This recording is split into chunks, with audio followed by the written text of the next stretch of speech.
बिस्मिल्लाहिर्रहमानिर्रहीम।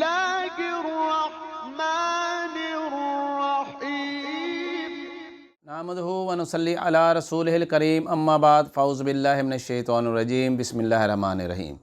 मैं हूं प्रोफेसर हकीम इसहाक़ सुल्तान और अपने यूट्यूब चैनल से आपको खुशामदीद कहता हूं।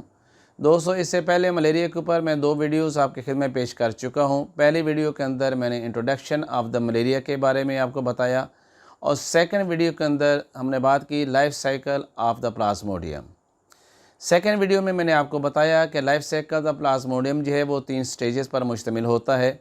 पहली स्टेज में स्पोरोगोनी है, जिसके अंदर मलेरिया के अंदर ही स्पोर्स बनते हैं और उसके सलेवरी ग्लैंड्स के अंदर वो इकट्ठे हो जाते हैं।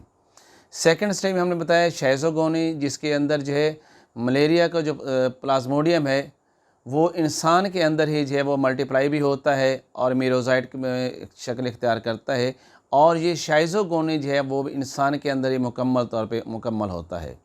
और तीसरे मैंने कहा था गैमोगोनी, और ये फेज़ जो होता है, ये स्टेज जो होता है, ये इसकी इब्तदा जो थी वो तो इंसान के अंदर हुई थी, लेकिन इसकी तकमील जो है वो मच्छर के अंदर हुई थी। ये थोड़ा मज़ीद हमने रिपीट किया कि साहब जो हमने 2 वीडियोज़ आपके सामने पेश की थी। तो आज जो हम बात कर रहे हैं इस वीडियो के अंदर वो है प्लाज्मोडियम जब इंसान को काटता है, ये मच्छर जब इंसान को काटता है तो उस वक़्त क्या क्या अलामात आती हैं इंसान के जिस्म के अंदर, और इसकी बचने की क्या अलामात हैं, और फिर हम इसका इलाज तिब्ब यूनानी के मुताबिक किस तरह कर देंगे। लेकिन मैं आपको ये बड़ी क्लियर बता दूं कि हम तिब्ब यूनानी में इसका इलाज बहुत ही परफेक्ट करते हैं, और मामूली सी अद्वियात के साथ बग़ैर एंटीबायोटिक के, बग़ैर साइड इफ़ेक्ट्स की अद्वियात होते हैं हम इस्तेमाल करवाते हैं, और सिर्फ़ 3 दिन के अंदर मलेरिया का टेस्ट नेगेटिव हो जाता है।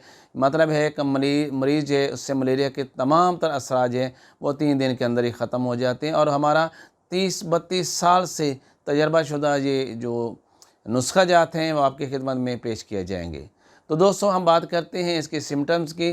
तो सबसे पहला सिम्टम जो है इसमें है बुखार आना। तो बुखार आने की वजूहात जो है वो पहले मैंने बयान की थी, और साहब का जो अगर मैं आप सेकंड वीडियो जो जिसमें life cycle of the Plasmodium पे मैंने बात की थी, मैंने कहा था कि जिस वक्त मच्छर इंसान को काटता है तो वो उसका इन्फेक्टिव स्टेज होती है, और उस वक्त जो है वो प्लाज्मोडियम इंसान के अंदर मच्छर जो है वो इंजेक्ट कर देता है, और ये प्लाज्मोडियम जो है वो खून और प्लाज्मा में जो है वो सर्कुलेट करता हुआ जिगर के खुलियात तक पहुंचता है। जिगर के खुलियात के अंदर इसके जो अपनी म्यूटेशंस होती है, इसके जो है वो अपनी तादाद को बढ़ा लेता है, और ये नॉन सेक्सुअल होते हैं या एसेक्सुअल रिप्रोडक्शन होती है। जिस वक्त जिगर के खुलियात फटते हैं तो यही मीरोज़ोइड जो हैं ये आरबीसीज़ के अंदर दाखिल हो जाते हैं, और यहाँ पर भी एसेक्सुअल रिप्रोडक्शन होती है, और यहाँ पर फिर ये मीरोज़ोइड जो हैं वो अपनी तादाद को बढ़ाते हैं। लेकिन उसके साथ यहाँ पर जब आरबीसीज़ के अंदर आते हैं ये मीरोज़ोइड जो हैं, यानी ये प्लाज्मोडियम की बेसिकली जो शक्ल है, या मुख्तलिफ़ मकामात हमने इसके मुख्तलिफ़ नाम रखे थे, आप इसे प्लाज्मोडियम ही कह सकते हैं। जब ये आरबीसीज़ में इंटर होते हैं तो ये अपनी खुराक जो है वो आरबीसीज़ के अंदर मौजूद हीमोग्लोबिन से वो हासिल करते हैं। दोस्तों, हीमोग्लोबिन पे को जब ये इस पे एक्शन लेते हैं तो हीमेन को ये डीकम्पोज कर देते हैं 2 हिस्सों के अंदर, हीम और ग्लोबिन के अंदर। ये हीम जो है ये दरअसल प्लाज्मोडियम के लिए इंतहाई जहरीले असरात रखती है, इसलिए ये मीरोज़ोइड जो है ये हीम को जो है वो नेक्स्ट एक और कंपाउंड में कन्वर्ट कर देती है, जिसे कहते हैं हम हीमोज़ोइन। ये हीमोज़ोइन जो कंपाउंड नया बनता है ये इस मीरोज़ोइड या प्लाज्मोडियम के लिए तो बहुत ही अच्छा होता है, लेकिन ये इंसान के लिए इंतहाई ख़तरनाक होता है। दोस्तों, जिस वक्त यहाँ पर मीरोज़ोइड जो है वो अपने जवान हो जाते हैं तो ये आरबीसीज़ को फाड़ते हैं, तो जिस वक्त वहाँ पर मीरोज़ोइड जो है वो रिलीज़ होते हैं, उसके साथ ही वहाँ पर जो है वो हीमोज़ोइन जो है वो भी केमिकल सब्सटेंस जो हमने बताया वो भी वहाँ पर खारिज होती है। जब हम बात कर रहे थे मलेरिया बुखार की, तो दोस्तों मलेरिया बुखार को आप 3 फेजेस के अंदर जो है वो तकसीम कर सकते हैं। पहले को हम कहते हैं कोल्ड फेज़ या कोल्ड स्टेज, उसके बाद सेकंड इसका स्टेज है उसके हॉट स्टेज या फेब्राइल स्टेज और बुखार की स्टेज, और तीसरी जो है इसको हम कहते हैं वेट स्टेज। यानी पहला जो स्टेज था जिसे हमने कहा था कोल्ड स्टेज, यानी सर्दी लगने की स्टेज, इस स्टेज के अंदर जो है वो मरीज़ को सर्दी लगती है, शिवरिंग होती है, चिलिंग होती है। ये दोस्तों उस वक्त होता है जिस वक्त आरबीसीज टूटते हैं, आरबीसीज फटते हैं, उस स्टेज पर मरीज़ को शदीद सर्दी लगती है और सर्दी भी इस हद तक ज़्यादा होती है कि 2, 3, 4 कंबल भी अगर मरीज़ पे डाले जाएं तो वो भी इसकी सर्दी को ख़त्म नहीं कर सकता। इसके बाद इसकी नेक्स्ट स्टेज आती है हॉट स्टेज।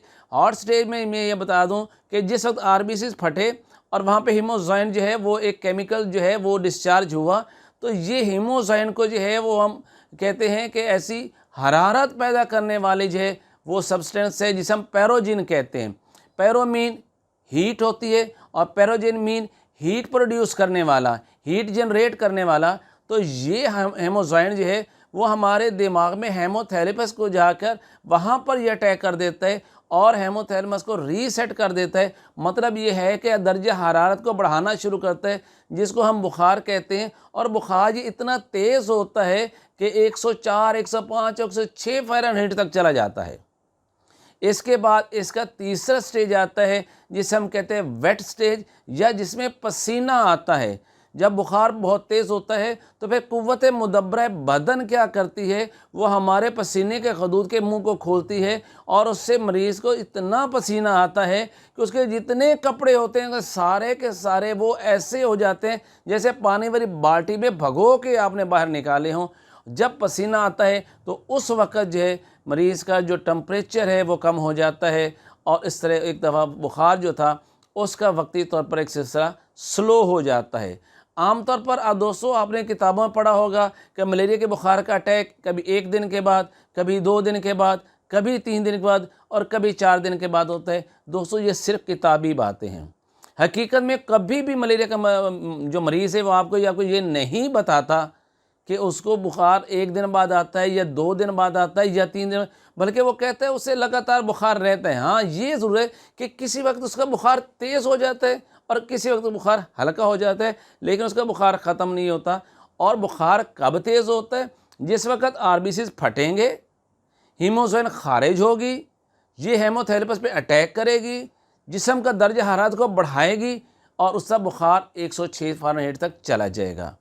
ये मुख्तलिफ चूँकि स्पीशीज़ होती हैं, जैसे हमने पहले भी वीडियोस में बताई थी, इसकी 4 स्पीशीज़ होती हैं, तो उनका जो है इनक्यूबेशन पीरियड भी मुख्तलिफ होता है और इसलिए बुखार जो है जो किसी को 1 दिन के बाद तेज़ होता है, किसी को 2 दिन के बाद, किसी को 3 दिन के बाद और किसी को 4 दिन के बाद, इस तरह बुखार जो होता है। जिस वक्त मरीज़ को बुखार तेज़ हो रहा होता है उस वक्त उसकी सांस की रफ़्तार बढ़ जाती है, उसकी दिल की रफ़्तार भी बढ़ जाती है। दोस्तों इसके बाद हम देखते हैं कि इस मरीज़ में खून की कमी हो जाती है। आमतौर पर ज़हन में ये कहा जाता है, जो हमने लिखा होता है, आरबीसी के फटने से, आरबीसी के टूटने से खून की कमी होती है। नहीं, सिर्फ आरबीसी के टूटने से खून की कमी नहीं होती, बल्कि ये प्लाज्मोडियम जो है वो खून से गुज़रता हुआ हमारे रेड बोन मैरो में भी जाके अटैक कर देता है और वहाँ पर भी हमारे आरबीसी को ये फना कर देता है, जिसकी वजह से मरीज़ में खून की कमी हो जाती है। इस मरीज़ को सर में शदीद दर्द होता है, इसको उल्टियाँ आती हैं, इसे शदीद कब्ज़ हो जाती है। इसके साथ क्या होता है कि मरीज़ जो है उसकी तिहाल बढ़ जाती है, उसकी तिल्ली बढ़ जाती है, उसकी स्प्लीन इनलार्ज कर जाती है। दोस्तों आपको पता है कि स्प्लीन जो है इसे हमारे जिस्म का क्या कहते हैं? हमारे जिस्म का कब्रिस्तान कहते हैं, ग्रेवयार्ड ऑफ द बॉडी कहते हैं। भाई जिस वक्त आरबीसीज टूटेंगे तो उनके डेड बॉडीज़ कहाँ जाएंगी? वो हमारे तिहाल में जाके वहाँ पे जमा हो जाएंगी और ऐसा ऐसा हमारे तिहाल जो है, हमारा स्प्लीन इसलिए इनलार्ज हो जाता है क्योंकि आरबीसीज के टूटने की वजह से उनके डेड बॉडीज़ जो हैं वो आरबीसी वो जो है वो स्प्लीन में जमा होते हैं और उनका साइज़ बढ़ता है। यही वजह है कि जब आप अपने मुआलिज के पास जाते हैं तो आपको लिटा के आपके यहाँ पर जो है लेफ़्ट साइड के रिब्स के नीचे पसलियों की टटोल के देखता है और आपकी राइट साइड की पसलियों के नीचे भी टटोल के देख रहा होता है। दरअसल वो चेक करना चाहता है कि आप इस वक्त आपकी तिल्ली की और आपकी जिगर की क्या कंडीशन है। तो दोस्तों असर में ये मलेरिया का जब प्रॉपर इलाज नहीं होता या उसे काफ़ी दिन हो जाते हैं तो ऐसे मरीज़ की जो तिल्ली जो है वो बढ़ जाती है, जिसे हम स्प्लीनोमेगाली कहते हैं। और लेकिन जब जिगर पे बार बार जो है ये प्लाज्मोडियम जो है उसमें उसके खुलियात पर अटैक कर रहा होता है तो इसके साथ जिगर भी जो है वो बढ़ जाता है, लेकिन यहाँ पर जिगर सोजिश की वजह से बढ़ता है। तो ये इसकी चीदा जो है थी वो अलामात हैं जिसकी वजह से मरीज़ जो है वो यानी पहले बुखार उसको महसूस, सर्दी महसूस होती है, फिर उसे तेज़ बुखार होता है, फिर पसीना आ जाता है, उसका सर दर्द बहुत ज़्यादा हो रहा होता है, उसके मैदे में दर्द हो रही होती है, सम टाइम उससे लूज़ मोशन भी लग जाते हैं, कभी कभी उसको शदीद कब्ज़ हो जाती है और कभी कभी उसके जिस्म के ऊपर रेड रेड स्पॉट भी आ जाते हैं। उसमें ये होता है कि मरीज़ के प्लेटलेट्स भी कम हो जाते हैं कई मरीज़ों में जब ये मर्ज़ पुराना हो जाता है। अब इसके इलाज मैं आपको अर्ज़ करूं, उससे पहले मैं ये बताऊं, आपसे कहूँगा कि हमेशा याद रखिए कि ये तिब का एक असूल है कि परहेज़ इलाज से बेहतर है। मतलब यह है कि सबसे पहले हमें मच्छरों से बचना है, यानी हमें अपने मच्छरों से किस तरह बच सकते हैं, वो क्या इसके हिफाजती इक़दाम होते हैं जो आपके इल्म में होना बहुत ज़रूरी है। सबसे पहले तो ये है कि मच्छर जब इंसान को काटता है तो आपको मच्छर के काटने से बचना है। उसके लिए क्या करना है, अगर आप आउटसाइड जाते हैं, घर से बाहर जाते हैं, तो आपने फुल स्लीव्स जो है वो कपड़े पहने, कभी हाफ स्लीव्स कपड़े नहीं पहनने आपने। और दूसरा ये है, और आपने हाथों पे और चेहरे के ऊपर जो है मच्छर भगाने वाली जो लोशन है वो आपने इस्तेमाल करने हैं। उससे यह कि मच्छर आपके नज़दीक नहीं आएगा। अगर आप घर के अंदर हैं तो आपने अपने दरवाज़ों के सामने ऐसे नेट लगाने हैं, जिसकी जालीदार पर्दे लगाने हैं, जिससे मच्छर अंदर ना दाखिल हो सके। मज़ीद आपने जो है कि मच्छरदानी के इस्तेमाल करना है ताकि मच्छर वगैरह जो हैं वो आप तक ना आ सकें और इस तरीके आप मच्छर से महफूज रह सकें।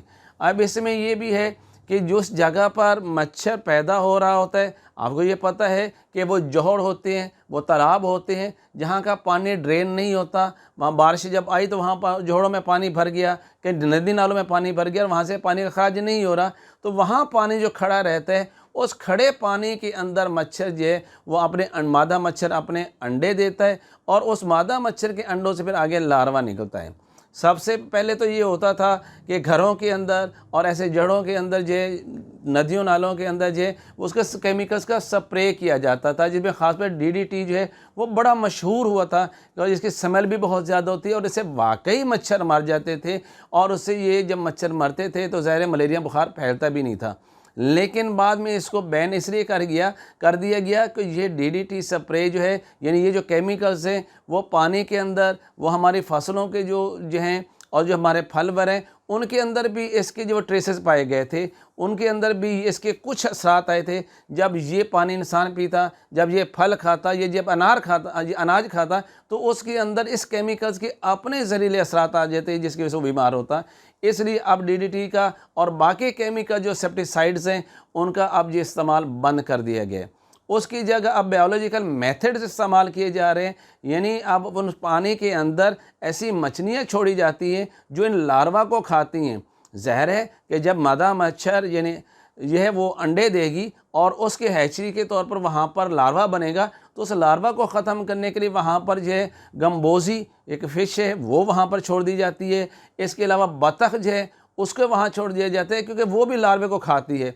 अब इससे क्या होता है, ये जो है बायोलॉजिकल मेथड से इसका कोई केमिकल रिएक्शन इंसान को नहीं हो रहा होता, इंसान बहुत ज़्यादा सेफ भी होता है और ये जो जानवर हैं ये डायरेक्ट ये उसका लार्वे को खा लेते हैं और इस तरीके से लार्वा जब ख़त्म हो जाता है तो मच्छर भी ख़त्म हो जाता है।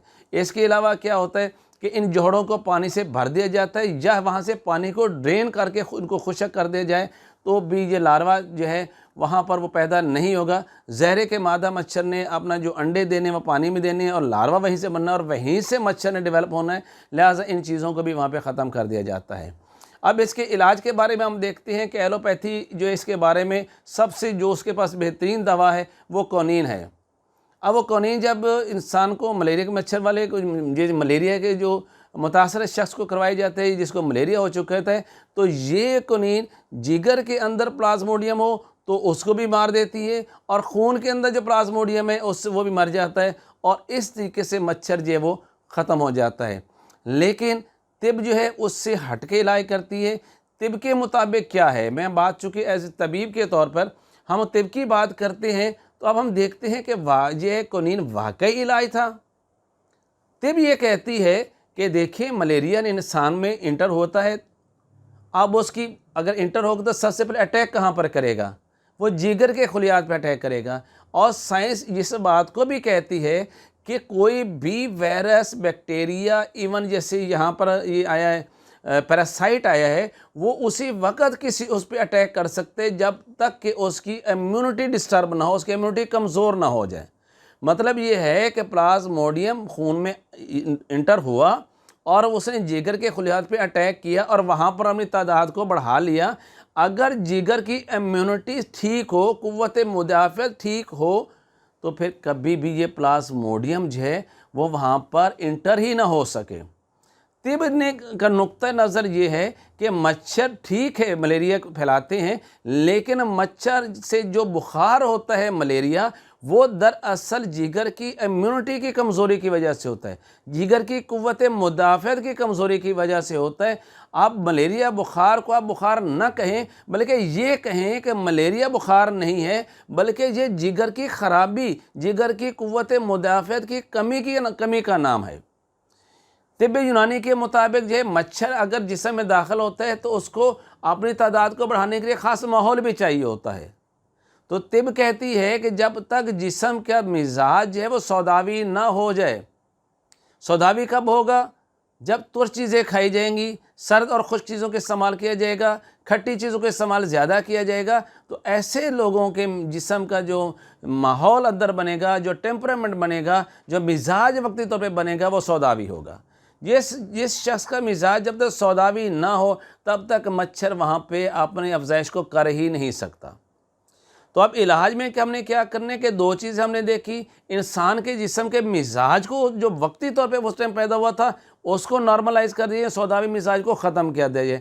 ऐसी अद्वियात दी जाएँ जिससे सौदा जिस्म से खारिज हो जाए, और दूसरा ऐसी अद्वियात दी जाएँ जो जिगर की कुव्वत मुदाफ़त को बेहतर कर दें। अब हम दो अद्वियात अगर मरीज़ को देते हैं, एक सौदा को जिस्म से खारिज कर दें जो कि मच्छर की पनपने के लिए, उसके मल्टीप्लाई होने के लिए और उसके अपने अफजाइश को बढ़ाने के लिए बड़ा ही साजगार माहौल होता है। अगर हम उस माहौल को ही चेंज कर दें तो फिर ये प्लाज्मोडियम जिस्म में इंटर हो भी जाए तो अपनी तादाद को नहीं बढ़ाएगा और मलेरिया बुखार पैदा ही नहीं हो सकता। सेकंड, अगर हम जिगर की कुव्वत मुदाफ़त को बेहतर कर दें, ऐसी अद्वियात हमारे पास हैं, तो उससे क्या होगा? अगर ये प्लाज्मोडियम खून में इंटर होके सर्कुलेट करता हुआ जिगर के खुलिया तक पहुंच भी गया तो जिगर की कुव्वत मुदाफ़त उसको वहीं पे मार देगी, उसका इम्यून सिस्टम उसको वहीं पे मार देगा। इस तरीके से मलेरिया बुखार नहीं फैल सकेगा। तो इसलिए हमारी तिब में ये कहा जाता है कि मलेरिया जो है, मच्छर जो है, या मलेरिया कोई बुखार नहीं है, बल्कि बुखार मलेरिया जो हो रहा है वो जिगर की कमज़ोरी की वजह से, उसकी इम्यूनिटी की कमज़ोरी की वजह से और जिस्म के मिजाज की तब्दीली की वजह से होता है। अब हम इलाज में भी क्या करते हैं? हम यही करेंगे कि सौदा को जिस्म से खारिज कर देंगे। कैसे खारिज करेंगे इसके मैं आपको नुस्खा बताता हूँ, आप नोट भी कर लीजिए। बड़ा सादा सा है, बड़ा आसानी से बनने वाला है, 3 अज्जा पे मुश्तमिल नुस्खा है।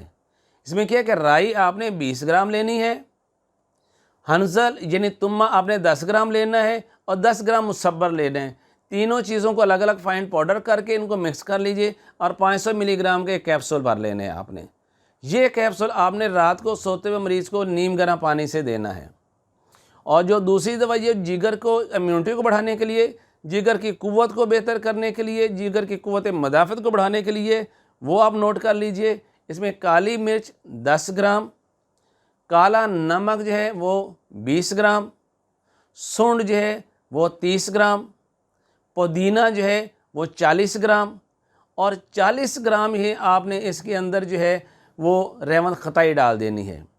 ये सारी चीज़ों को अलग-अलग फाइन पाउडर कर लीजिएगा और 1 से 2 ग्राम जो है दिन में 3 दफ़ा नीम गर्म पानी से दीजिए।